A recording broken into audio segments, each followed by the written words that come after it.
우리가 어제까지 호세아 말씀을 보았고요. 오늘부터는 호세아와 동시대에 활동하였던 아모스 말씀을 보도록 하겠습니다.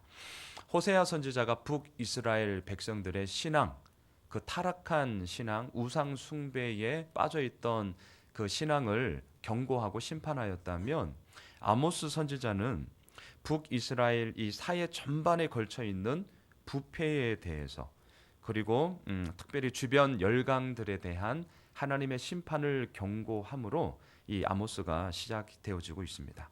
자, 먼저 1절을 보십시오. 유다 왕 우시아의 시대, 곧 이스라엘 왕 요아스의 아들 여로보암의 시대, 지진 전 2년에 드고와 목자 중 아모스가 이스라엘에 대하여 이상으로 받은 말씀이다 라고 시작하고 있습니다. 아모스 선지자가 활동했던 시기가 언제인지에 대해서 명확하게 기록하고 있죠. 남유다는 우시아 왕이었고요. 북이스라엘은 여로보암 2세가 왕이었던 시대입니다. 이 시대 배경을 조금 살펴보면서 아모스를 이해하면 좋겠습니다. 자, 우시아 왕은요, 이런 뜻입니다. 여호와는 나의 힘이다. 여호와는 나의 힘이다 라는 뜻이 우시야라는 뜻입니다. 16살에 유다의 10대 왕으로 등극했고요. 무려 52년을 통치했습니다. 남유다의 대적이었던 에돔, 블레셋, 그리고 마온 사람들과의 전쟁에서 승리를 거두었고 나라를 아주 견고하게 세워 나아갔습니다. 하나님 보시기에도 아주 정직히 행하였습니다. 농경 문화를 발전시켰고요. 군사력을 증강했어요. 정치, 경제, 사회 문화, 군사력, 이 어느 것 할 것 없이 아주 탁월한 업적들을 남겼습니다. 근데 그의 말년이 상당히 좋지 않았습니다. 나라가 부강해지고 평안해지자 그 마음속에 나밖에 없어, 나 아니면 안 돼라는 이제 교만함이 엄청나게 싹이 트게 되었고요. 특별히 제사장만이 행할 수 있는 그 제사, 그 하나님 앞에 분향 드리는 일을 자기가 직접 행함으로 말미암아 나병을 얻게 됩니다. 이것으로 인해 우시아 왕은요, 남은 여생을 별궁에서 홀로 지내야만 했고, 죽어서도 조상의 묘실에 함께 거하지 못하는 그러한 좀 처참함이 우시아 왕의 말년이었습니다. 자, 북이스라엘 왕 여로보암 2세가 나오는데요. 이 말은 백성을 더하게 하십시오라는 뜻을 가지고 있습니다. 북이스라엘의 13대 왕이었어요. 여로보암 2세 역시 정치, 경제, 사회, 문화, 군사력 어느 할 것 없이 다방면에서 북이스라엘의 최고 전성기를 이루었던 왕이었습니다. 마치 고구려의 강개토 대왕, 굳이 비교하자면 그 정도의 왕이었습니다. 수리아와의 전쟁에서 계속해서 거듭되는 승리를 통해서 영토 확장의 발판을 마련하였고요. 국제적으로는 주변국이었던 아수르와 아람이 위축되면서 그 위축된 틈을 타서 이 북이스라엘이 국제적으로 뻗어나갈 수 있는 그런 힘을 가지게 되었습니다. 솔로몬 때와 거의 흡사한 그런 영토를 이 여로보암 2세가 지배하게 되었습니다. 근데 여기에도 물론 문제가 있었어요. 물질적인 이런 번영함, 소위 말하는 부국 강성이라는 그 빛 아래 아주 짙은 그림자가 있었는데 그것은 빈부격차가 더 심해졌던 것이고요. 또한 그로 인한 사회적 모순이 엄청나게 이 북이스라엘 사이에 퍼지게 되었습니다. 특별히 주변 나라에 있던 우상 숭배를 급격히 도입하게 되었고 타락한 문화로 말미암아 북이스라엘의 시대 정신, 가치관, 세계관이 아주 하나님 보시기에 이제 엉망이 되었던 것이죠. 자, 그로 인해서 심각한 부패가 일어났고 그로 인해서 우리가 어제까지 보았어요. 호세아가 그렇게 외쳤던 것입니다. 하나님만을 사랑하라는 거죠. 하나님께로 돌아오라는 것이었습니다. 자, 남유다 왕 우시야, 북이스라엘 왕 여로보암 2세. 처음은 너무나 좋았습니다. 아주 대단한 업적을 남겼던 왕입니다. 부국 강성을 이루었습니다. 하지만 딱 여기까지 왔어요. 딱 여기까지 왔습니다. 정치적 안정과 경제적 번영을 이루고 풍요와 승리에 도취되어 풍요에 도취된 그 순간 영적인 분별력을 다 잃어버린 겁니다. 하나님만을 사랑한 게 아니라 하나님도 사랑하고 이방의 우상들도 사랑한 것이죠. 혼합주의가 일어났습니다. 하나님의 말씀이라는 절대적인 진리가 점점 더 사라져 버렸습니다. 자, 그러니 여기에서 무슨 선한 것이 나올 수 있겠냐라는 거죠. 바로 이러한 때 하나님은요, 아모스 선지자를 불러서 말씀하고 있습니다. 자, 1절 중반을 한번 보십시오. 지진 전 2년에 드고와 목자 중 아모스가 이스라엘에 대하여 이상으로 받은 말씀이라. 자, 지진이 일어나기 전 2년에라는 표현이 있는데요. 이것은 오늘 큐티책 도움말에도 있지만 스가랴 14장 5절에서도 언급될 만큼 아마 큰 대지진이었던 것 같습니다. 지진이 일어나기 2년 전에 드고아의 목자였던 이 아모스가 하나님으로부터 말씀을 받습니다. 드고아는 어디인가? 남유다에 있습니다. 베들레헴에서부터 남쪽으로 대략 한 8km 아래 떨어져 있는 마을이었습니다. 서쪽에는 경작지가 있었고요. 동쪽에는 광야가 있었습니다. 지정학적으로요, 목축업을 하기에 더할 나위 없이 좋은 최적지였습니다. 바로 그곳에서 목축업을 하고 있던 이 아모스에게 하나님은 앞으로 어찌 될 것인지를 보여주셨고, 아모스는 하나님이 말씀하신 그대로, 하나님이 보여주신 그대로 그 말씀을 갖고 이제 북이스라엘로 올라가게 되었던 것이죠. 자, 제가 지금 1절을 좀 이렇게 길게 말씀을 드리고 있는데, 왜냐하면 두 가지를 좀 말씀드리고 싶어서입니다. 첫째는 이거예요. 하나님의 부르심은 조건의 부합함 때문이 아니라 하나님의 일방적인 선택이다라는 거예요. 자, 이게 무슨 말이죠? 하나님은 왜 아모스 목자를 선지자로 부르셨을까요? 목자였던 아모스를 왜 선지자로 부르셨냐는 거죠. 오늘 본문에 그리고 아모스 말씀을 쭉 보면 이유가 없어요. 하나님 마음입니다. 하나님이 아모스를 선지자로 세우신 것에는요, 야, 너야말로 그에 맞는 진짜 부합한, 이 기준에 부합한 조건을 다 이루었구나. 그 조건이 되어서 목자에서 이제 선지자로 네가 승급해야겠다 라는 게 없습니다. 이걸 좀 기억하셔야 돼요. 그저 하나님이 선지자로 부르신 것입니다. 어떤 조건을 갖추었기 때문에, 뭔가 대단한 일을 했기 때문에 하나님이 부르신 것이 아니라 그저 하나님이 일방적으로 아모스 목자를 선지자로 세우셨다는 것. 그리고 그 부르심은 오늘 우리들에게도 동일하게 이루어지고 있다는 것. 여러분, 이것을 기억하셔야 됩니다. 잊지 마세요. 하나님의 부르심은요, 조건의 부합함이 아니라 하나님의 일방적인 선택에서부터 시작되는 것입니다. 두 번째는 아모스의 이러한 선포는 관찰한 결과물이 아니라 하나님께서 주신 말씀이다라는 거예요. 자, 이게 무슨 말이냐면 지금 아모스 선지자가 선포하는 말씀의 근원을 잘 보셔야 됩니다. 그 근원이 어디에 있습니까? 이스라엘의 현재 상황을 여론조사에서 갤럽 조사에 맡겨서 이것이 문제다, 그러니까 이러이러해야 된다 라는 관찰이 아니었다는 거예요. 주변 열강들의 국제 정세를 연구해서 이렇게 해야겠구나 라는 결과물로 그 말을 선포했다는 게 아니라는 겁니다. 아모스가 선포한 것은요, 오늘 1절에서 얘기하잖아요. 이스라엘에 대하여 이상으로 받은 말씀이다. 이게 무슨 말이죠? 하나님께서 말씀하신, 또한 하나님께서 보여주신 그대로 아모스는 보았고 들은 것을 가지고 북이스라엘에 올라가 말씀을 선포했다는 것뿐입니다. 겉으로 보기에는 지금 아모스가 외치고 있지만 누가 외치고 있는 거죠? 하나님이 외치고 있는 거죠. 여러분 기억하십시오. 아모스의 선포는요, 관찰한 결과물이 아니라 하나님으로부터 받은 말씀을 선포하고 있다는 것입니다. 물론 여기서 오해는 하지 마십시오. 그럼 관찰이 필요 없느냐? 그게 아닙니다. 그 근원이, 그 힘이 어디에서부터 나오느냐를 제가 말씀드리고 싶은 것입니다. 자, 아모스를 통해 말씀하시는 그 하나님이 지금 부르짖고 있습니다. 오늘 2절 말씀을 함께 읽겠습니다.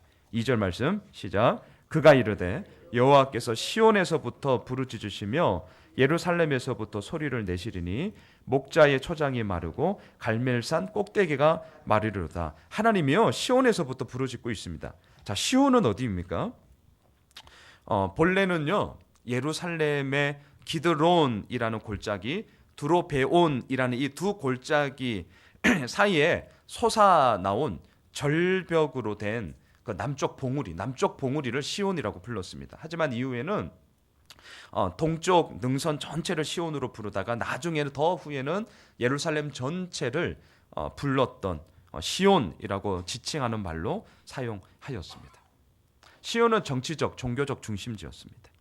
그리고 또한 하나님의 임재를 상징하던 곳이었습니다. 시온이라는 말입니다. 근데 바로 그곳에서부터 지금 하나님은 부르짖고 있습니다. 부르짖다라는 원어를 보니까요, 으르렁거리다, 큰 소리를 치다, 이런 뜻을 갖고 있었어요.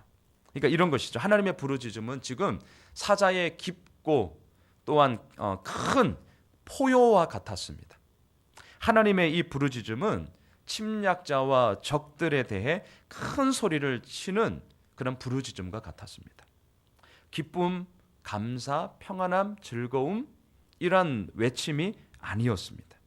하나님의 이러한 부르짖음으로 말미암아 어떻게 됩니까? 가축대를 기르던 푸른 풀밭이 마르게 되고요, 갈멜산 꼭대기가 마를 것이다 라고 지금 경고하고 있습니다. 자, 갈멜산의 뜻은요, 나무가 많다라는 뜻입니다. 나무가 많다. 그건 무슨 말일까요? 당시 이스라엘 백성들에게 갈멜산은 이름 그대로 나무가 많은 아주 살림이 울창한 푸르고 비옥한 목초지였어요. 그리고 그 산 아래는 기손강이 흐르고 있었습니다. 이러한 갈멜산이 더군다나 그 산 꼭대기까지 마르게 될 것이라는 하나님의 이 심판은 너무나도 엄중한 심판이었음을 우리는 보게 됩니다. 여러분, 지금 아모스 선지자를 통해 하나님이 심판을 경고하고 있습니다. 자, 이 경고에 대해서 이스라엘 백성들이 들었을까요? 안 들었을까요? 안 들었습니다. 이들은 듣지 않았습니다. 왜냐하면 지금 너무나 잘 먹고 잘 살았기 때문에 그렇습니다.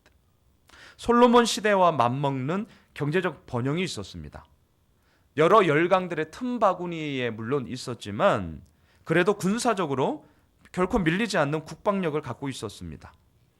여로보암 2세의 탁월한 그런 정치 지도력에 의해서 이 정치권도요, 서로 싸우는 것이 아니라 그 어느 때보다도 안정적으로 이 국정 운영이 이루어지고 있었습니다. 어려움이 없는 거예요. 여기 둘러봐도 저기 둘러봐도요, 눈에 보이는 그냥 가시적인 세상적인 기준으로 볼 때 별 아쉬움이 없는 거예요. 그러니 이들은 하나님의 그러한 심판의 경고를 듣지 않았습니다. 자, 하지만 하나님은 이러한 이스라엘 백성들을 향하여서 끊임없이 외치고 있습니다. 자, 오늘 본문 3절 이하에서는요, 북이스라엘을 둘러싸고 있는 나라들에 대한 경고가 이루어지고 있는데, 특별히 오늘 본문에서는 두 나라가 나옵니다. 아람과 블레셋인데요. 자, 먼저 3절로 5절까지를 보시면 아람에 대한 심판이 나옵니다. 우리 3절을 함께 읽겠습니다. 3절 시작. 여호와께서 이와 같이 말씀하시되 다메섹의 서너 가지 죄로 말미암아 내가 그 벌을 돌이키지 아니하리니 이는 그들이 철 타작기로 타작하듯 길르앗을 압박하였습니다. 자, 여기서 다메섹은 아람이라는 나라의 왕 백성을 지칭하는 그러한 뜻을 가지고 있습니다. 이들은요, 요단강 동쪽에 거주하고 있던 길르앗 백성들을 너무나도 잔인하게 다루었습니다.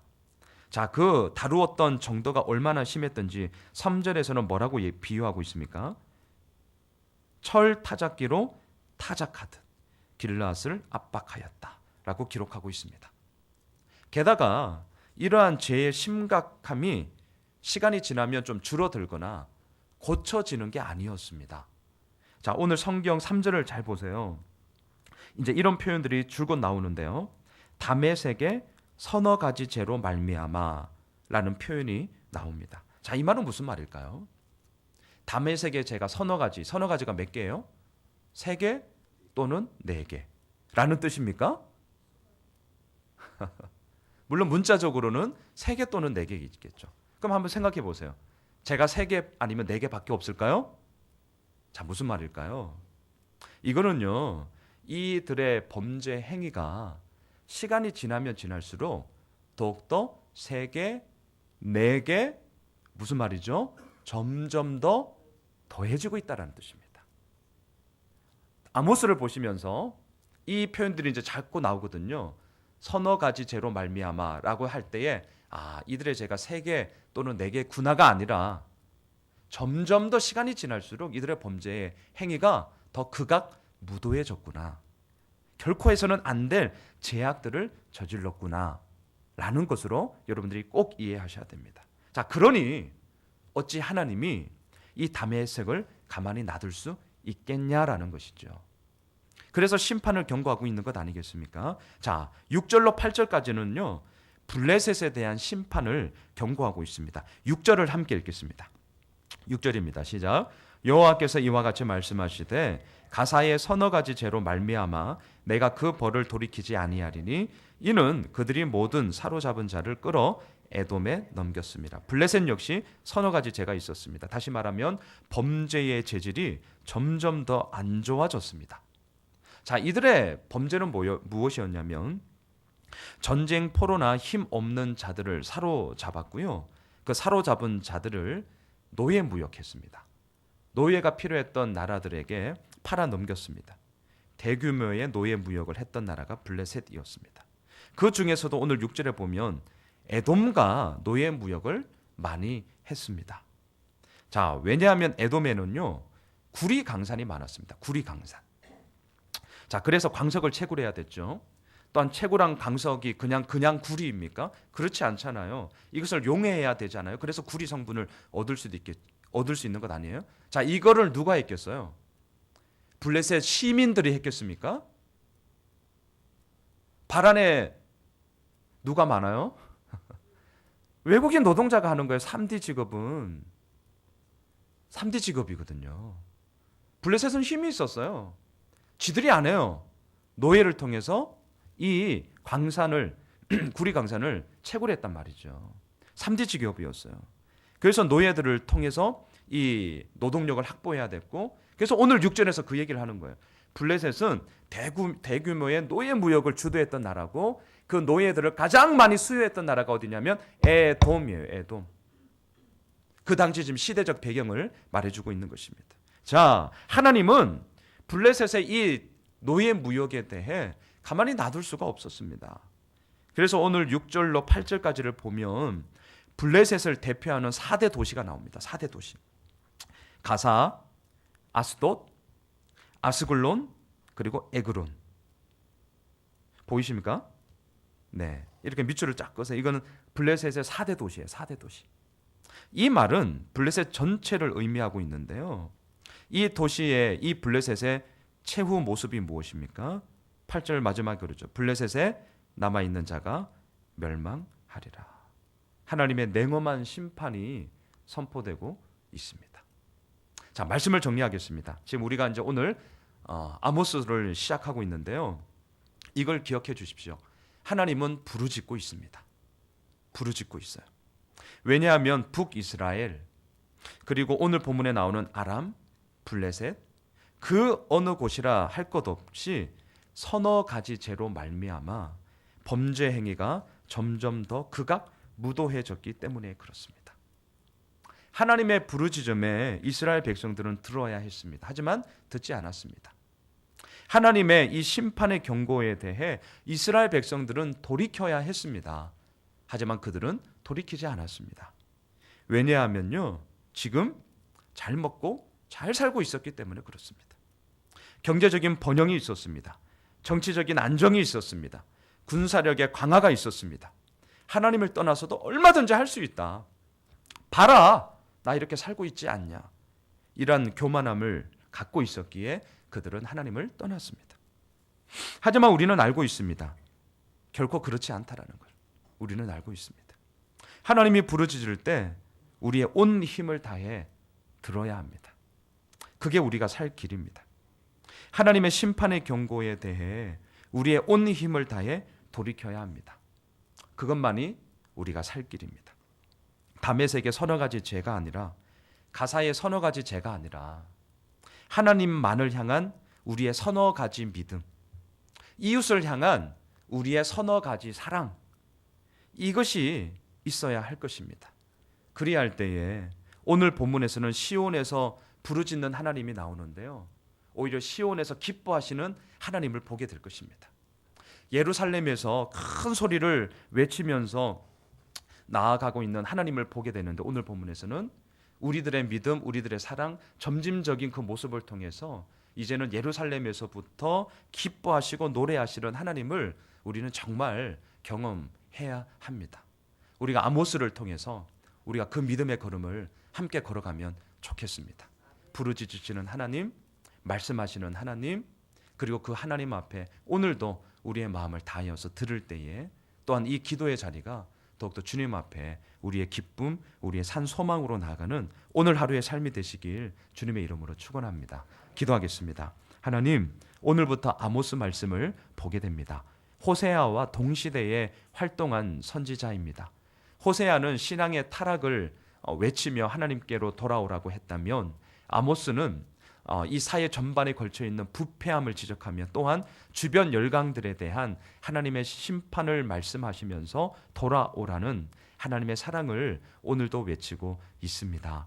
하나님의 부르짖음 앞에, 예루살렘에서부터 큰 소리로 외치고 있는 그 하나님 앞에 이스라엘 백성들은 들어야 했고, 또한 오늘 우리도 들어야 합니다.